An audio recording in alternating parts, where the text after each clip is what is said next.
El gobierno de la mañana, la Z101 en este viernes 8 del mes de enero, año 2021, Rosendo Tavares Villalobos. Gracias, leyenda Willy Rodríguez. El saludo nueva vez para don Álvaro Arbelo. Yo escuchaba esta mañana a don Álvaro, en el inicio de su comentario, haciendo una valoración a la labor que como funcionario viene desarrollando Roberto Fulcar, el ministro de Educación. Aparentemente hay una agenda, no sé por interés de quién, pero en los últimos días yo he advertido lo mismo que al parecer advirtió don Álvaro. En los últimos días hemos visto una serie de cuestionamientos a la labor del Ministerio de Educación, tratando de alguna manera de quitar valor al trabajo que se está haciendo, sobre todo en lo concerniente a el año escolar que se está llevando a cabo, sobre todo de manera virtual, como las posibilidades actuales lógicamente lo permiten. Y me ha llamado la atención eso. Entonces, parece ser que el presidente de la República, Luis Abinader, se ha dado cuenta de lo mismo, porque el asunto es frecuente. Y ayer, algo poco usual, regularmente los presidentes no salen públicamente así a valorar el trabajo de un funcionario. Probablemente un presidente en un acto de inauguración, ese tipo de ceremonias, valora. Se está inaugurando una escuela, en el caso de educación, el presidente en un acto de inauguración valora el trabajo del ministro. Pero ayer el presidente Abinader se tomó la molestia de emitir un tuit. Felicito la iniciativa del ministro Roberto Fulcar y el equipo de educación de incluir en la modalidad de educación a distancia la formación moral y cívica a través de las cátedras ciudadanas. Así construiremos una mejor nación. Y entonces le hace un vínculo el presidente Abinader a la doctora Milagros Ortiz Bosch. Para mí, que independientemente de que el presidente está destacando el que se ponga en vigencia un programa para la formación moral y cívica, algo muy reclamado y algo muy necesario en estos tiempos que estamos viviendo, donde los antivalores están prevaleciendo mucho. Pero para mí, ese apoyo público del presidente no es más que un afincamiento a su confianza en el trabajo que está haciendo Roberto Fulcar desde el Ministerio de Educación. Roberto Fulcar, que es uno de los funcionarios que tiene el mayor compromiso con el presidente de la República. Porque nosotros que estamos aquí en esta emisora y en este programa, recibimos en una cantidad innumerable de veces a Roberto Fulcar aquí para defender la campaña, para defender a lo que sería un posible gobierno de Luis Abinader, uno de los hombres, o yo diría que el hombre de más confianza en aquel entonces del presidente, incluso su jefe de campaña, uno de sus estrategas principales.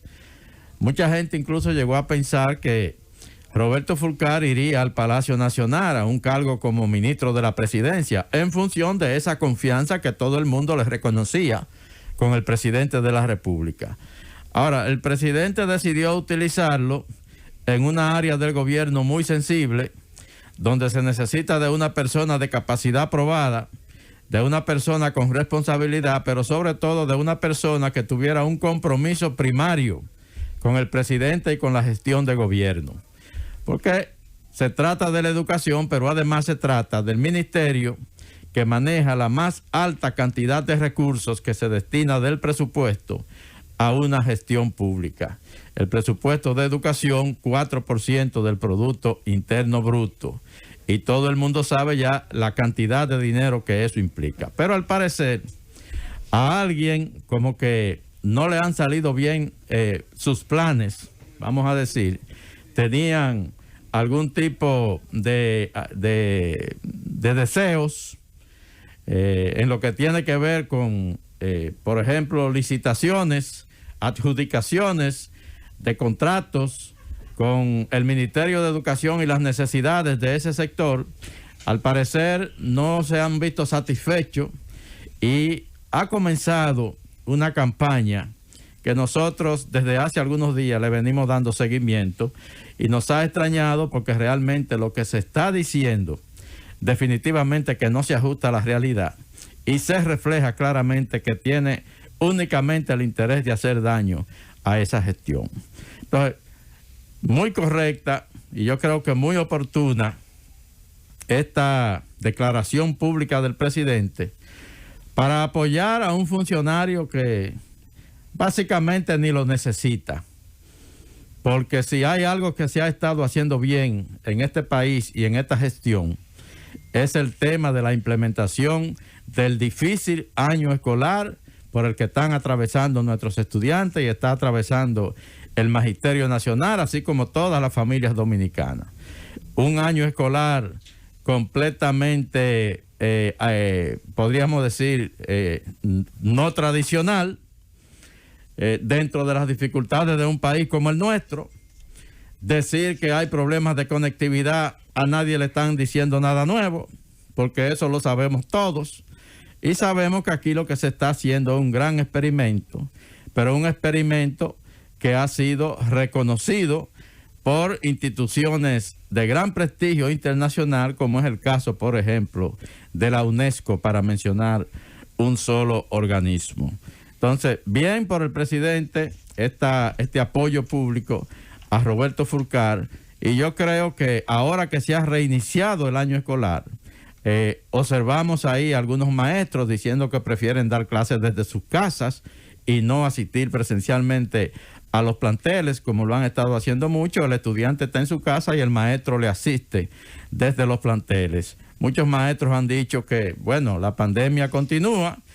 Algunos maestros se han contagiado del coronavirus mientras imparten la docencia y ahora preferimos, por seguridad, es lo que queremos, mantenernos en la casa, y eso hay que entenderlo, porque nadie se quiere exponer de manera que se pueda ver afectado. Eso hay definitivamente que entenderlo, pero en sentido general, el año escolar que se ha estado llevando a cabo, dentro de toda esta situación difícil, se ha estado manejando dentro de niveles aceptables en el cumplimiento de las metas, y a lo que debemos de apostar es a que termine de manera lo más adecuadamente posible, y por supuesto todas las familias y los medios de comunicación que tenemos una alta cuota de responsabilidad en esto, pues apoyar al ministerio, apoyar a las autoridades en ese difícil compromiso en que los ha colocado la pandemia del coronavirus. Así que saludamos el apoyo del presidente al ministro de Educación, Roberto Fulcar. Por otro lado, porque hoy creo que no tendré chance para un segundo comentario, me tengo que retirar un poco más temprano, hacer un poco de referencia a lo que sigue ocurriendo en Estados Unidos. Por fin, anoche ya, ante una realidad que definitivamente lo obliga, el presidente Donald Trump reconoció su derrota en las elecciones del 3 de noviembre. No mencionó por su nombre en ningún momento al electo presidente Joe Biden, pero dijo que habrá una transferencia del mando el 20 de enero en los Estados Unidos, y que él a partir de ahora va a trabajar para que ese traspaso de mando sea ordenado, sea pacífico. Claro, ahí mientras emitía ese mensaje, también de alguna manera se contradijo un poco. Él condenó los acontecimientos en el Capitolio, dijo que los que propiciaron eso tendrían que pagar, pero terminó reconociendo a sus maravillosos seguidores, dijo él, a todos mis maravillosos seguidores, sé que estáis decepcionados, pero nuestro increíble viaje acaba de empezar. Una información, Rosendo, a tu comentario, es que falleció un policía de la seguridad del Capitolio en el marco de todo este disturbio que ocurrió. Ya no solamente estamos hablando de 4 fallecidos, sino de 5 personas, incluyendo un agente de la seguridad interna del Capitolio. Sí, falleció, es un dato que teníamos aquí, Felipe. Falleció el agente de policía Brian Sicknick y, según la información, víctima de las heridas que recibió mientras forcejeaba cuerpo a cuerpo con parte de los insurgentes que irrumpieron en el Capitolio el pasado miércoles. Porque eso, perdóname, Rosendo, esos terroristas que entraron ahí, ¿verdad? Estaban, parte de ellos, armados. Había 6 por lo menos que tenían armas de fuego. Por eso es que hay 5 muertos. Inclusive lo que ahora tú y Felipe y tú acaban de informar de un miembro de la seguridad del Capitolio, ¿verdad? Y quizá otros heridos de las llamadas armas blancas, porque hubo 16 detenidos, 13 de ellos tenían armas blancas. Y él no solo elogió a esa gente, sino que había encabezado una manifestación cerca del Capitolio donde le dijo a su gente, ¿verdad?, que fuera a protestar al Capitolio, al sagrado recinto del Capitolio, donde se iba a reunir, ¿verdad?, el Congreso, perdón, el Senado, para ratificar a Joe Biden, ¿verdad?, y a la senadora Harris como presidenta y vicepresidenta electa de los Estados Unidos. Y entonces él quería evitar eso, como si eso hubiera evitado, ¿verdad?, lo que va a pasar el 20 de enero. Entonces, él provocó eso, hizo ese llamado, y en el primer Twitter que lanzó, dijo que apoyaba lo que esos delincuentes habían hecho en el Capitolio, que después las agencias internacionales, las emisoras de televisión, se pusieron de acuerdo para no pasar un solo Twitter más de Donald Trump, porque consideraban que estaba en peligro la paz de la nación puesta por este hombre, de manera que ha sido otra derrota, una más, de este hombre que ha sido derrotado él, se ha llevado a Pence del medio y ha provocado la derrota del Partido Republicano, porque ahora los demócratas no solo controlan la Cámara de Representantes, el Poder Ejecutivo, sino también el Senado de la República. Y entonces, finalmente, es bueno señalar, ¿verdad?, que esos muertos, como el que ustedes acaban de nombrar, el 5º muerto, todos esos muertos y todo lo que pasó ahí es responsabilidad de Donald Trump. Y Donald Trump, ¿verdad?, al salir del poder, si no es que lo sacan antes, aplicando la famosa ley 25, ¿verdad?, Donald Trump es el responsable de todo lo que pasó ahí el 6 de enero. Bueno, don Álvaro, mire, renunció, a propósito hablábamos de la muerte del policía Brian Sicknick, como ya ha sido identificado. Renunció Stevenson, que es el jefe de la policía que custodia el Capitolio, por las críticas en el sentido de que no preparó un dispositivo adecuado para la situación que se pensaba podía ocurrir, y como allá el que no cumple con su responsabilidad regularmente tiene que renunciar, pues ese tuvo que hacerlo anoche. Ahora, hay una sangría en el gabinete de Donald Trump. Anoche por lo menos se fueron 2 de las principales funcionarias del gabinete. Renunció Elaine Chao, que es la secretaria de Transporte de los Estados Unidos. Ella dice, y además, escuchen bien, secretaria del Transporte, pero además la esposa de Mitch McConnell, que es el líder de la bancada republicana en el Senado de los Estados Unidos y que ha sido uno de los principales aliados de Donald Trump durante todo este proceso de más de 3 años, aunque ya en los últimos días, al advertir una situación que no era bajo ninguna circunstancia justificable, bueno, pues comenzó a alejarse del presidente y fue uno de los que propició sobre todo el reconocimiento a la elección de Joe Biden en las pasadas elecciones y que el Congreso ratificara esa elección. Su esposa, la secretaria de Transporte, Elaine Chao, dice que ella definitivamente no puede tolerar, dice ella,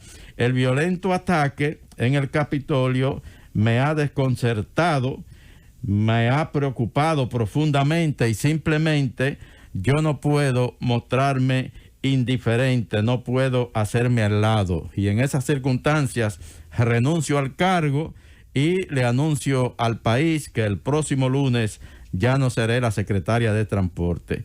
Pero la secretaria de Educación, Betsy DeVos, también renunció anoche. Esta fue todavía más directa y acusó al presidente Donald Trump de, con su retórica inflamatoria, haber desencadenado los acontecimientos en el Capitolio y anunció que se retira inmediatamente del cargo.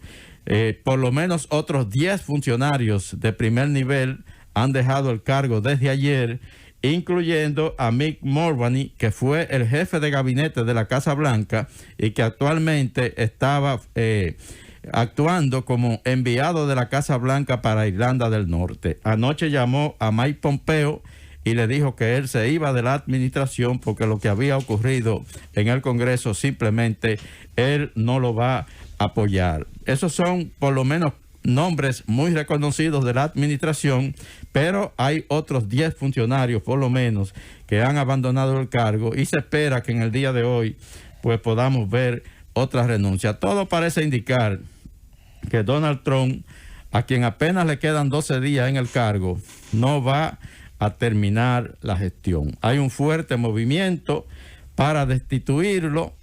Miren, hay informes. Pero escúchame, Rosendo, en esa parte, que en el día de ayer estuvimos analizando eso. O sea, hay un fuerte movimiento. O sea, ¿cuál es el procedimiento para destituirlo? Un impeachment, que es un juicio político, tú no puedes montarlo en 12 días. Entonces, cuando tú tienes una serie de procesos y de procedimientos, que es lo que yo digo, que se te hacen imposible agotar los plazos y los tiempos, en un plazo de 12 días, en primer lugar, se hace imposible. En segundo lugar, tú lo que vas a hacer es a fanatizar más y a dividir más a una sociedad. Una sociedad dividida que lo que requiere en este momento es hacer una especie de pacto social, porque la división no es solamente racial. Tú tienes una división social en los Estados Unidos, tú tienes una confrontación de sectores. Iniciar un gobierno como el de Biden, en un momento, continuar la confrontación con Trump y su grupo, más allá de un proceso de transición, yo creo que no es lo ideal en estos momentos, sobre todo un país que tenga una crisis sanitaria y una crisis económica. La preocupación tuya, Felipe, es legítima, ciertamente muy poco tiempo para, por ejemplo, un juicio político, aunque hay otras alternativas como la implementación de la enmienda 25 de la Constitución que podrían facilitar un proceso de destitución sin tener que ajustarse a un periodo o a un proceso demasiado largo. Entre otras cosas se ha dicho, y estos son informes que estoy leyendo esta mañana en el Daily News, periódico de Nueva York, que mucha de la gente que entró al Congreso durante ese asalto fumó marihuana, utilizó otras drogas en los pasillos del Congreso e incluso llegaron a defecar en los pasillos del Congreso y luego esparcieron esos fecales por diferentes despachos de los principales funcionarios de esa institución. Todo eso ocurrió el pasado miércoles y definitivamente hay un video donde se observa al presidente Trump y a sus hijos, Ivanka, Eric, Donald Trump Jr., observando en una sala, observando por televisión todo lo que estaba ocurriendo en el Congreso y lo hacían dentro de un ambiente de festividad. observando lo que estaba ocurriendo, ellos en un ambiente básicamente festivo. Y eso definitivamente... Rosendo, sí. Lo que tú dijiste ahorita, en el sentido de que este individuo, este hombre fuera de las facultades mentales normales, este hombre que está loco, ¿verdad? Porque solamente una persona desquiciada neurológicamente puede hacer las cosas que viene haciendo desde hace tiempo y a lo que yo me he referido desde la campaña electoral. Pero bueno, esos que se cagaron en el Capitolio, el sagrado recinto del Capitolio, en los despachos, y hubo uno que lo hizo en el despacho de la presidenta de la Cámara de Representantes, que es la tercera, ¿verdad?, en sucesión presidencial, el presidente, el vicepresidente y la speaker, la presidenta de la Cámara de Representantes. Ya explicamos que no hay Senado al estilo nuestro, por ejemplo,